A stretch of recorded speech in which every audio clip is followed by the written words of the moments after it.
Do we want this guy dead or do we want him alive? We very much want him alive, and the reason is we need to figure out if through interrogation if there are any foreign links or other members of the cell. So even though we've seen, unfortunately, 2 security officials, one at MIT and a transportation official wounded or killed, the tensions will be high. Law enforcement will want this guy. We have to basically use restraint, though, because it is incredibly valuable to get him alive.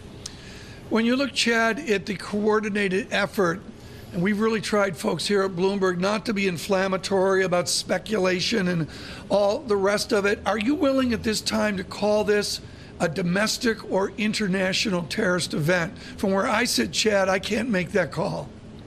I think we can't make the call whether it's linked right now to international, but what I think is safe to say it's most certainly a terrorist event. And I think the initial reluctance to call it that was not warranted. I mean, there was plenty of indication to justify calling it a terrorist event.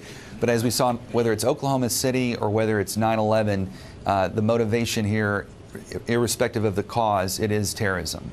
Chad, we don't know anything about the suspects beyond the photos released. We don't know the name of the man who died in the hospital. You've looked at these photos as well. What do you see, and what kind of assessments can you make?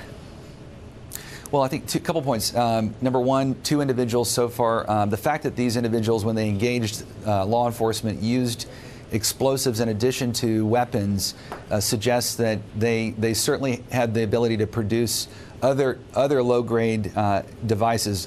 Second point, though, is we're dealing with a B team. This is not the A team. If you look at everything from how the devices were constructed to the way that they were detonated, this looks to be a B team player. If it was an A team player, they would have detonated the devices right at the maximum time of media coverage, maximum density of human positioning.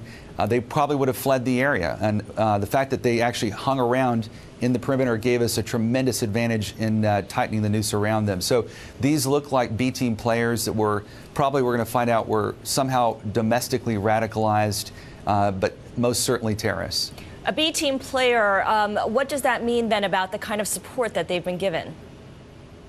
Well, if you look at, again, the devices themselves that we found, the pressure cooker is kind of what I'll call your 1.0 device. You can see it in Inspire magazine and build a bomb in the kitchen of your mom article. And the bottom line there is what it suggests is, again, these are very simple devices to do. If these were more sophisticated terrorists, what we would see is advanced techniques to construct a device, detonate the device. And I think the other thing we would say is this: it does draw to everyone's attention that these kinds of things can happen, and they will likely happen with a greater degree of frequency than we've seen over the last 12 years.